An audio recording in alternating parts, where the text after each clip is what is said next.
Good morning friends. माझं नाव आहे दीपाली अरुण गवई. शासकीय अध्यापक महाविद्यालय अकोला येथील मी विद्यार्थिनी आहे. बीएड द्वितीय वर्षामध्ये मी शिकत आहे आणि या अंतर्गत जे तिसरं सेमिस्टर आहे किंवा तिसरं जे सत्र आहे यामध्ये छात्र सेवा काळ हे जे प्रात्यक्षिक आहे या प्रात्यक्षिक अंतर्गत मी आपल्या न्यू इंग्लिश हायस्कूल या स्कूलवर ऑनलाईन पद्धतीने जी आहे माझी इंटर्नशिप पूर्ण करत आहे. तर या अंतर्गत विद्यार्थी मित्रांनो, आज मी इयत्ता 6वी या वर्गावर जे आहे शिकवणार आहे. मग या इयत्ता 6वीचा आज जो विषय आपण शिकणार आहोत तो विषय आहे भूगोल. म्हणजे आज आपण भूगोल हा विषय शिकणार आहोत आणि भूगोल या विषयाअंतर्गत आपला जो आजचा घटक आहे तो आहे ऊर्जा साधने. ठीक आहे. या आधीच्या तासिकेमध्ये आपण ऊर्जा साधने आपण शिकलेलो होतो. त्यावरच आधारित मी तुम्हाला काही प्रश्न विचारणार आहे आणि तुम्ही सर्वांनी, जर तुम्हाला त्या प्रश्नाचे उत्तर येत असतील तर तुम्ही सर्वांनी त्या प्रश्नाचे उत्तर देण्याचा प्रयत्न करायचा आहे. ओके. तो जस्ट कीप क्वाइट, बोलायचं नाही, सर्वांनी शांतता ठेवा. आणि मला सांगा बरं, बघा आपण ऊर्जा साधने घटक माहिती आहे आपल्याला, तर मग मला सांगा बरं ऊर्जा म्हणजे काय?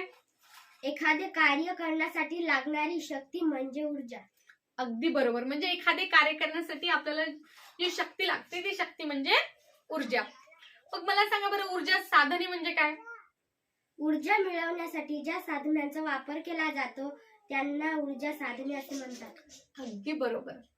बरं मग मला सांगा ऊर्जा साधनाचे वर्गीकरण आपण कसं करतो किंवा त्याचे प्रकार कोणकोणते? पारंपरिक, अपारंपरिक, जैविक, अजैविक, नूतनकरणीय, अनूतनकरणीय, या पदार्थावरील आधारित, प्रक्रियावर आधारित इत्यादी.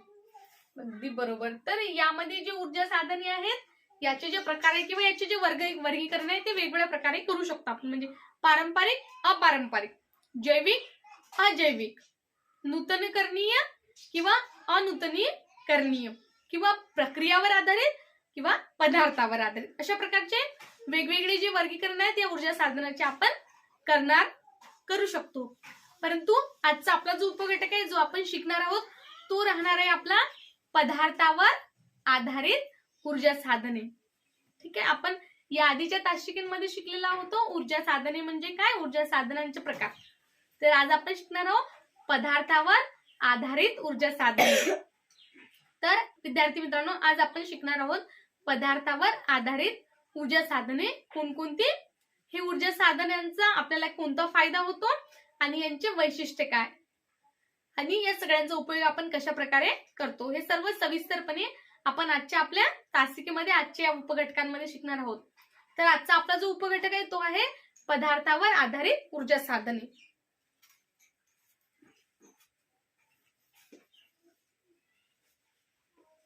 पदार्थावर आधारित ऊर्जा साधने.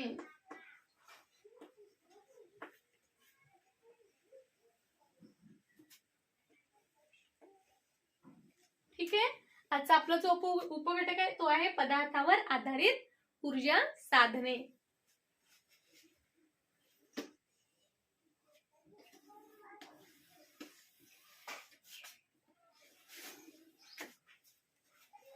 सर्वप्रथम आपण पदार्थावर आधारित ऊर्जा साधने कोणकोणती आहेत हे बघण्याआधी या ऊर्जा साधनाचा आपल्याला काय काय फायदा होतो तो आपण बघणार आहोत. म्हणजे यांचे एकूणच वैशिष्ट्ये काय आहेत. ओके मोहिनी,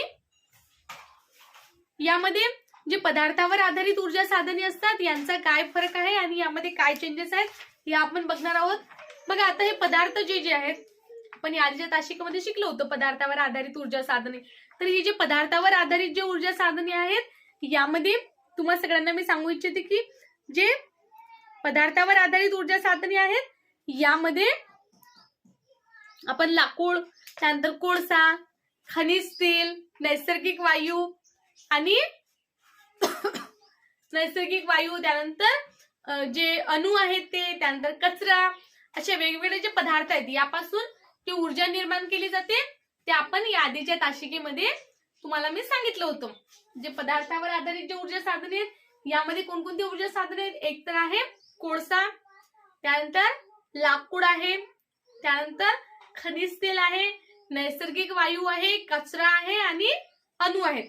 अशा प्रकारच्या ह्या वस्तू आहेत, वेगवेगळ्या प्रकारचे जे पदार्थ आहेत ज्यापासून ही ऊर्जा आपल्याला मिळत असते. परंतु यापासून मिळणारी जी ऊर्जा असते ती कशी असते, या पदार्थापासून मिळणारी ऊर्जा ही कायमस्वरूपी राहत नाही. म्हणजे एकदा तो पदार्थ संपला तर ती ऊर्जा सुद्धा संपून जाते. बघा आता आपण जसं की चुलीमध्ये आपण लाकूड घातलं तर एकदा लाकूड संपलं की ऊर्जा पण त्याची संपलीच. म्हणजे या पदार्थापासून मिळणारी ऊर्जा जी असते ती कायमस्वरूपी नसते.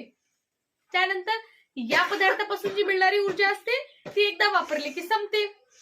साहजिकच आहे, एकदा तो पदार्थ संपला की त्यापासून मिळणारी ऊर्जा सुद्धा संपते.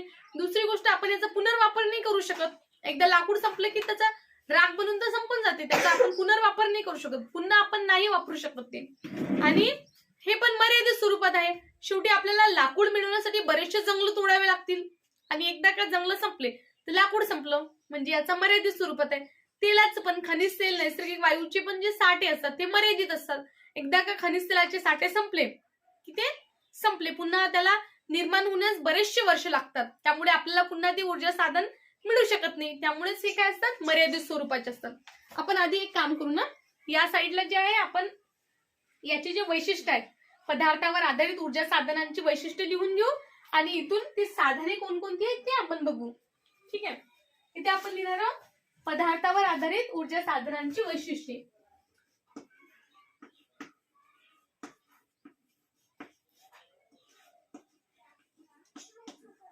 पदार्थावर आधारित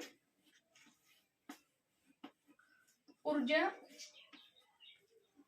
साधनांची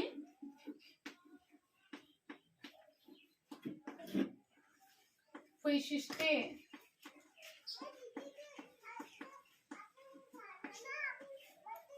नंबर 1 आहे, ही जी ऊर्जा साधने आहेत ही कशा प्रकारची आहेत, हे कायमस्वरूपी राहत नाही, है ना. हे पदार्थ कायमस्वरूपी नसतात, है ना. एकदा संपले की संपले, पुन्हा त्याचा पुनर्वापर होत नाही. या पदार्थांचा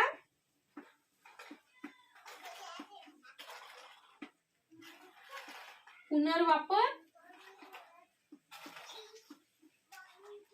होत नाही.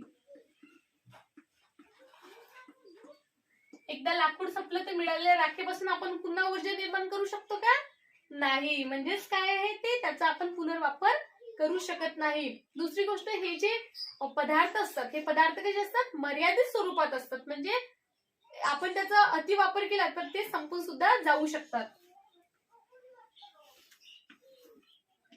पदार्थ जे आहे ते कसे असतात, मर्यादित स्वरूपात असतात.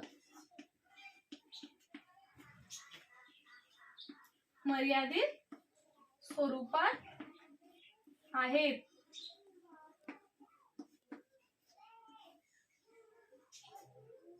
एक यापैकी जर आपण अणु सोडला तर बाकीचे जे ऊर्जा साधने आहेत ते कसे आहेत,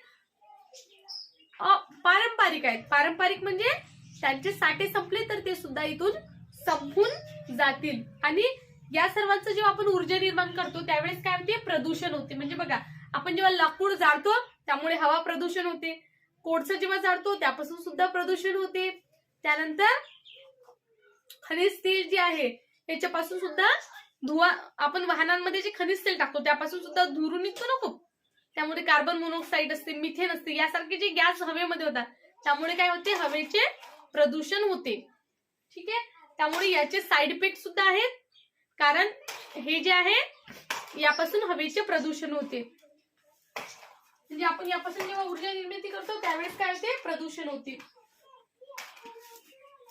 ऊर्जा निर्मितीस वेळेस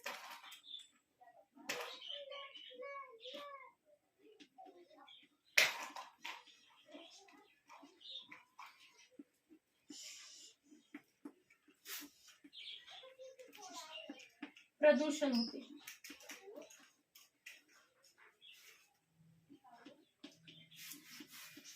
आणि खर्च खर्चिक कमी आहे, यापासून आपण इझिली हे गोष्टी ज्या आहेत उपलब्ध करू शकतो, कारण याची खूप मोठी अशी प्रक्रिया नाहीये, त्यामुळे कमी खर्चिक आहे हे. वेळेची सुद्धा इथून बचत होते. प्रक्रियांवर बघितलं तर त्यावर बराचसा वेळ जो आहे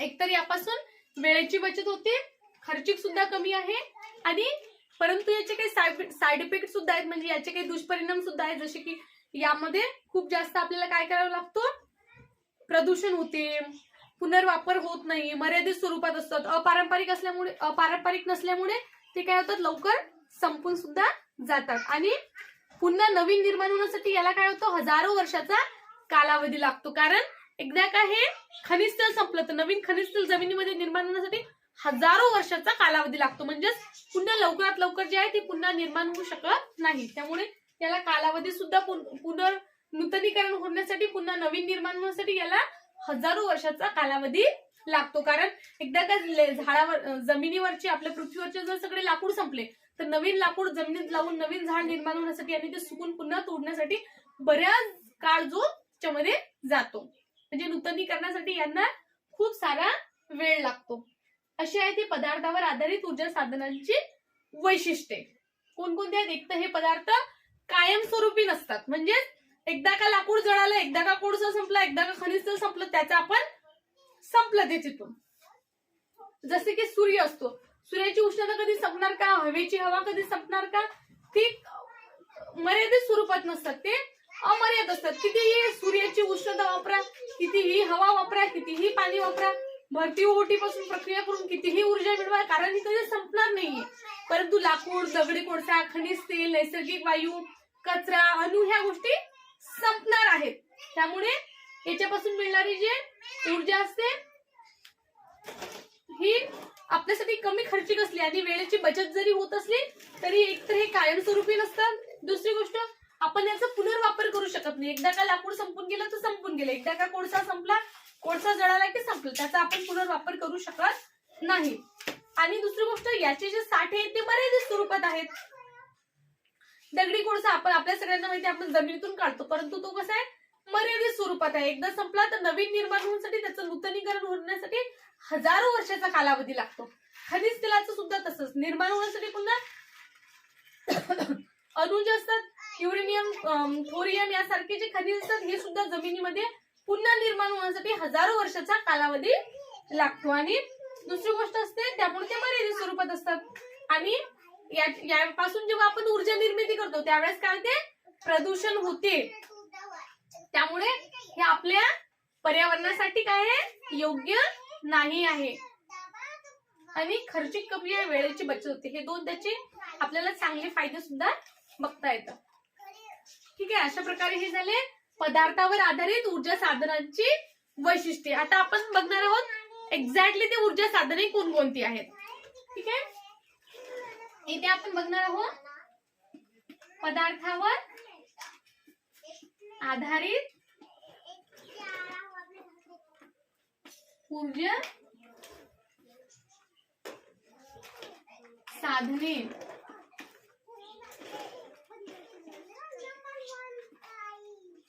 ठीक आहे, पदार्थावर आधारित ऊर्जा साधने. मग पदार्थावर आधारित ऊर्जा साधने कोणकोणती आहेत?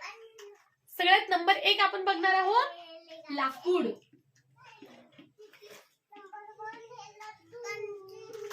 लाकूड काय आहे? लाकूड एक पदार्थ आहे आणि या पदार्थावर आधारित हे एक ऊर्जा साधन आहे. बघा कशा प्रकारची, Aarohi and Ashit, keep quiet and look at here. लाकूड जो आहे आपल्याला हे आपल्या निसर्गामध्ये किंवा आपल्या आजूबाजूला आपल्याला जे आहे अतिशय सोप्या पद्धतीने, सोप्या स्वरूपात आपल्याला काय होते, ते लाकूड उपलब्ध होऊ शकते.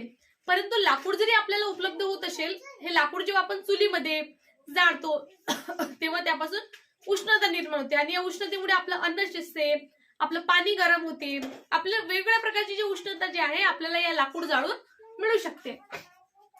मग त्यामुळे लाकूड काय आहे, लाकूड हे पदार्थावर आधारित ऊर्जा साधन आहे. मग आपण हे जेव्हा लाकूड जाळतो, एकदा का हे लाकूड जळालं तर त्याचा आपण पुनर्वापर नाही करू शकत आणि यासाठी आपल्याला कित्येक झाडं सुद्धा तोडावं लागतं. म्हणजे वृक्षतोड सुद्धा या लाकूड आपल्याला हवं असते, त्यामुळे हजारो झाडं दरवर्षी जे होतात त्यांची कटाई केल्या जाते. ते झाडं जे आहेत तिथून कमी केल्या जातात. Aarohi keep quiet and look at here. यामुळे काय होते, या झाडांची कटाई केल्या जाते. त्यामुळे लाकूड सुद्धा मर्यादित स्वरूपात आहे आणि ते सुद्धा पारंपरिक आहे. त्याचे साठे मर्यादित आहेत आणि हे जेव्हा आपण जाळतो त्यामुळे खूप सारा धूर जो आहे निघतो आणि या धुरामुळे काय होते, हवेचे प्रदूषण सुद्धा होऊ शकते. असं असलं तरी लाकूड काय आपल्याला खूप सोप्या पद्धतीने इझिली जे आहे आपल्या सगळ्यांकडे हे उपलब्ध असते आणि त्यापासून आपण ऊर्जा हे निर्माण करू शकतो. त्यामुळे लाकूड जे आहे लाकूडी पदार्थावर आधारित ऊर्जा साधन आहे. यानंतरचं नंबर 2 जे आहे ते आहे कोळसा. ठीक आहे, आता कोळसा म्हणजे काय, कोळसा सगळ्यांनी बघितलंय. मग आपण हे लाकूड जाळतो याच्यापासून सुद्धा कोळसा निघतो, परंतु हा कोळसा नव्हे. जमिनीमध्ये आपल्या सगळ्यांना माहित असतील, प्राचीन काळी जमिनीमध्ये भू हालचालीमुळे जे वनस्पती आहेत, काही जैविक घटक आहेत, हे जमिनीमध्ये गाडले जातात. मग हे जमिनीमध्ये जेव्हा काही काळानंतर गाडले जातात आणि या गाडल्यानंतर त्यावर दाब म्हणजे जमिनीचा जो त्याच्यावर दाब पडतो आणि उष्णता याचा परिणाम होऊन त्याचे काय होते, ते जे गाडलेले घटक आहेत त्यांचे विघटन होऊन त्यांच्यामधले फक्त कार्बन द्रव्ये जे असतात ते शिल्लक राहतात. म्हणजे बघा, जमिनीमधल्या वनस्पती किंवा जे मेलेले प्राणी असतात त्यांचे जे अवशेष असतात हे जमिनीमध्ये गाडले जातात. मग हे गाडले गेलेले जे अवशेष आहेत किंवा जे वनस्पती आहेत यावर दाब आणि उष्णता यांचा परिणाम होऊन त्यांचे विघटन होते आणि मग त्यामधून फक्त काय राहते, फक्त कार्बन द्रव्ये त्याच्यामध्ये शिल्लक राहतात. बाकी सगळ्यांचं काय होते, विघटन होऊन जाते जमिनीमध्ये. मग हे जे कार्बन द्रव्य शिल्लक राहतात त्या कार्बन द्रव्यापासून काय होते, कोळशाची निर्मिती होते. समजलं सगळ्यांना कोळशाची निर्मिती कशी होते? बघा, जमिनीमध्ये काय होते, जुन्या काळचे खूप वर्षापासूनचे किंवा वेगवेगळ्या भू हालचालीमुळे वेगवेगळे जमिनी वनस्पती असतात, वनस्पतींचे जे फांद्या वगैरे असे तुकडे असतात किंवा काही प्राणी असतात, या मेलेल्या प्राण्यांचे अवशेष म्हणा, हे आपण जमिनीमध्ये गाडतो समजा. मग गाडलेल्या जमिनीमध्ये जे प्राण्यांचे अवशेष आहेत किंवा जे प्राण्यांचे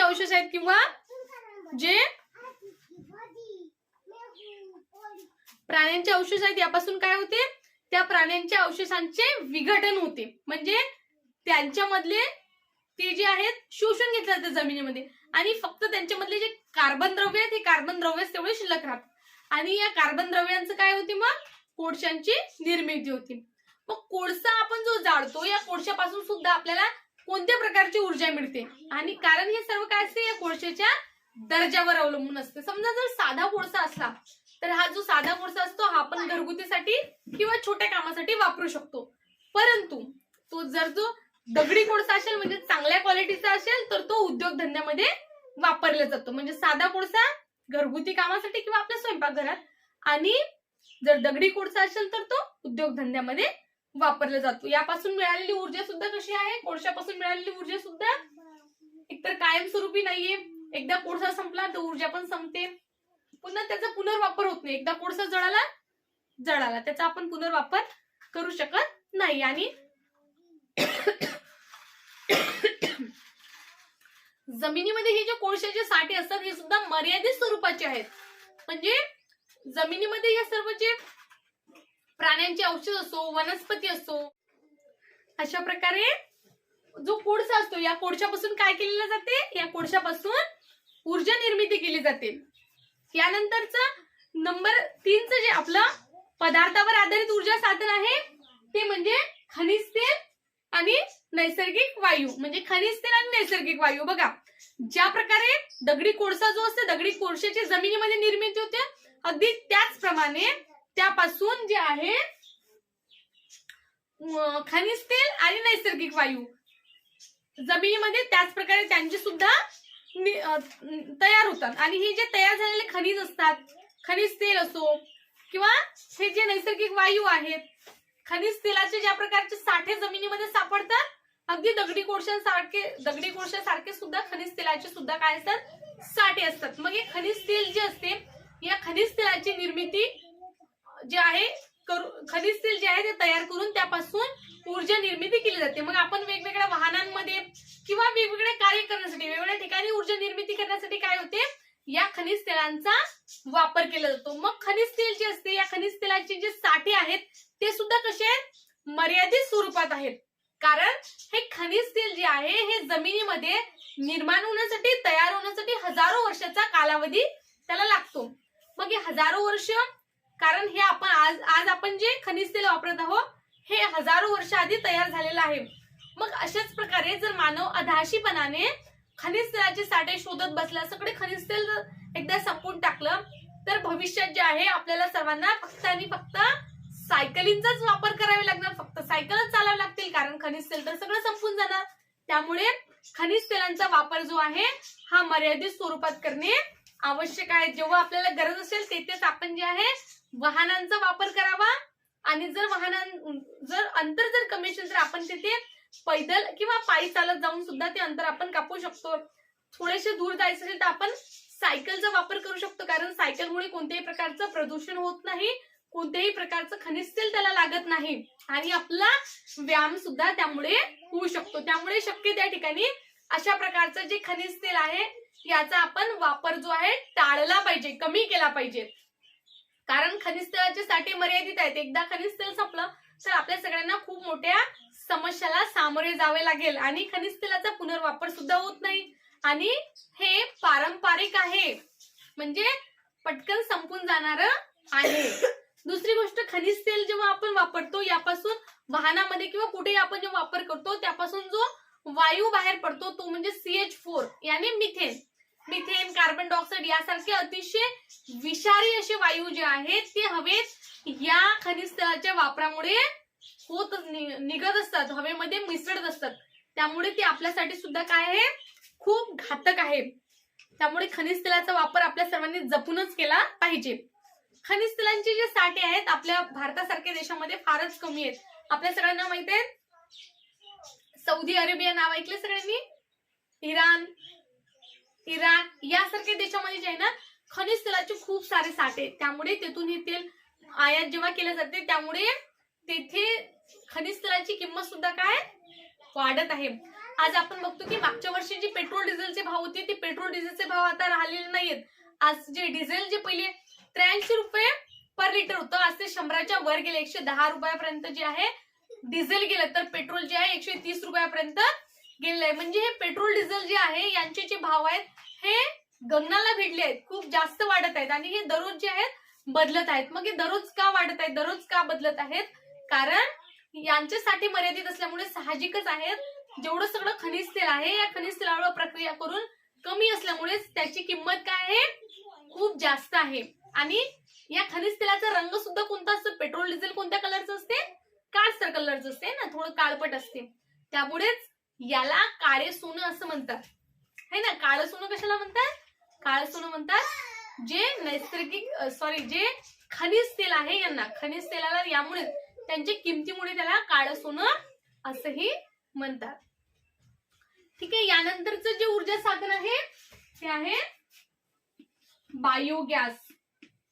सगळ्यांनी बघितलं असेल ना, आपल्या इकडे त्याला गोबर गॅस म्हणतात. म्हणजेच प्राण्यांची जी विष्ठा असते, गाय, म्हैस, बैल यांची जी विष्ठा असते त्याला आपण शेण म्हणतो, गोबर हिंदी में इसे गोबर कहा जाता है. तर हे जे गोबर असते, हे जो शेण असतं किंवा पाला पाचोळा असतो, या सगळ्यांपासून या सगळ्यांना काय केलं जाते, सडवले जाते आणि यापासून जो मिथेन गॅस निघतो, मग या मिथेन गॅस काय केलं जाते, याच्यावरून पाणी तापवण्यासाठी, स्वयंपाकासाठी, अशा वेगवेगळ्या कार्यासाठी हा बायोगॅस काय होते, वापरल्या जाते. आणि या बायोगॅसचा फायदा काय आहे, यामुळे काय होतं, या सगळे प्राण्यांची विष्ठा वगैरे जे असते ना यांची विल्हेवाट लावली जाते आणि ते घाण सुद्धा होत नाही. दुसरा आहे कचरा. जे कचरा असतो आपल्याकडे भारतासारख्या देशामध्ये खूप जास्त कचरा, दररोज हजारो टन कचरा निघतो आणि मग या कचऱ्याची विल्हेवाट कशी लावायची, याला कसं संपवायचं, यासाठीचा एक खूप चांगला पर्याय म्हणून जो जैविक घटक असतात, म्हणजे जो जैविक कचरा आहे, हा जैविक कचरा वेगळा करून यांचं विघटन करून यापासून काय केलं जाते, ऊर्जा निर्मिती केली जाते. त्याचे सुद्धा खूप वेगळ्या प्रकारचे प्लांट्स आहेत आणि यापासून ऊर्जा मिळवली जाते. त्यामुळे कचरा जो आहे, कचरा सुद्धा काय आहे, एक प्रकारचा कचरा पण आपल्याला या पदार्थापासून सुद्धा आपल्याला ऊर्जा निर्माण करता येते. आणि यामुळे दोन फायदे होतात. एक तर आपला कचरा सुद्धा कमी होतो, कचऱ्याचं सुद्धा विघटन होते आणि तेथील कचऱ्याची जी जागा आहे ती जागा कमी व्यापल्या जाते. कचरा सुद्धा आपल्यापासून दूर होतो आणि तिथे स्वच्छता पण होते. म्हणजेच एक तर कचऱ्याची विल्हेवाट लावल्या जाते आणि दुसरी गोष्ट त्यापासून आपल्याला ऊर्जा सुद्धा मिळते. म्हणजे आम तो आम गुटलियों के दाम असं जे एक म्हण आहे ना हिंदीमध्ये, अशा प्रकारचं. म्हणजे एक तर कचऱ्याची समस्या दूर होते आणि दुसरी गोष्ट आपल्याला त्यापासून ऊर्जाही मिळते. अशा दोन प्रकारचे फायदे आपल्याला या कचऱ्यावर आधारित ऊर्जा निर्मितीमधून होतात. आणि शेवटचं जे आहे ते आहे अणु. ठीक आहे. अणु म्हणजे बघा, मी तुम्हाला सांगितलं होतं की जसे वेगवेगळे खनिज आहेत त्यामधलंच एक खनिज आहे युरेनियम आणि थोरियम. तर युरेनियम आणि थोरियम यासारखे जे खनिज आहेत, यासारख्या खनिजांचे जे अणु असतात, म्हणजे अगदी लहानातला अणु म्हणजे अगदी लहानातला लहान कण, सगळ्यात स्मॉलेस्ट ऍटम हिंदीमध्ये त्याला म्हणतात ऍटम म्हणजे अणु. तर त्यांचे जे ऍटम्स असतात ते अणु असतात, यापासून काय केलं जाते, ऊर्जा निर्मिती केली जाते. आणि यामधून मिळालेली ऊर्जा काय असते, कमी अणुपासून जास्तीत जास्त ऊर्जा जी आहे निर्माण करू शकतो. म्हणजे मी तुम्हाला आधी पण सांगितलं होतं की आपण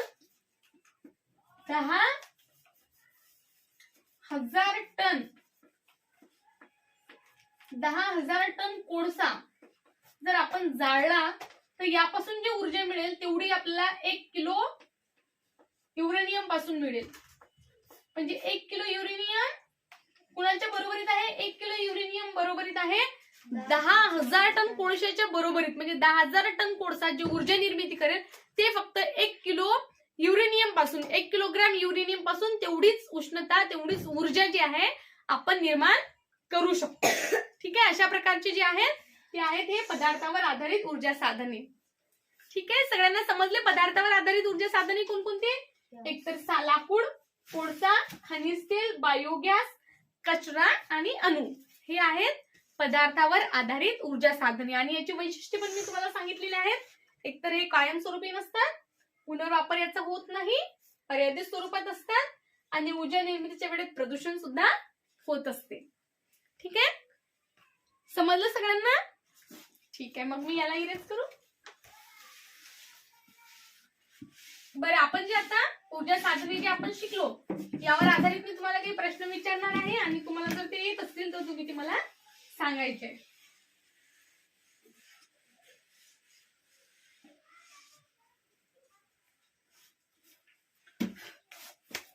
बरं, मला सांगा बरं, पदार्थावर आधारित कोणतंही एक ऊर्जा साधन सांगा. कोळसा. अगदी बरोबर, कोळसा. बरं, आपण खनिज तेलाचा वापर कशासाठी करत असतो? गाड्या चालविण्यासाठी. अगदी बरोबर. आणि मला सांगा बरं, जर आपण दगडी कोळसा असलो तर दगडी कोळशाचा वापर कुठे करतो? दगडी कोळसा प्रमुख खाण्याने उद्योग कामासाठी आपण करत असतो. आणि जर साधा कोळसा असला तर साध्या कोळशाचा वापर स्वयंपाकघरात किंवा भटारखान्यात वापरला जातो. अगदी बरोबर. तर अशा प्रकारे आज आपण ऊर्जा साधनामध्ये पदार्थावर आधारित ऊर्जा साधने अभ्यासली आहेत. सर्वांनी काय करायचं, यावर आधारित मी तुम्हाला काही स्वाध्याय देणार आहे. सर्वांनी तो स्वाध्याय लिहून काढायचा आहे.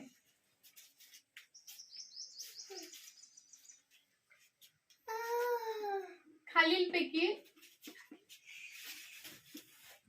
स्वाध्याय लिहा.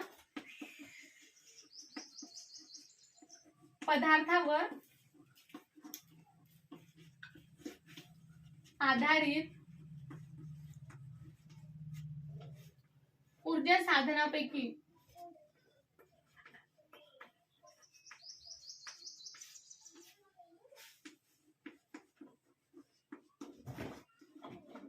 तुम्ही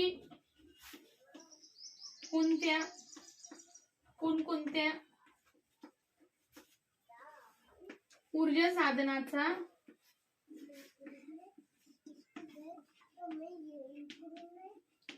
वापर करता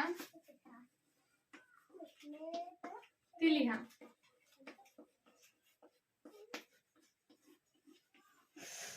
ठीक आहे. हा आहे तुमच्यासाठी स्वाध्याय.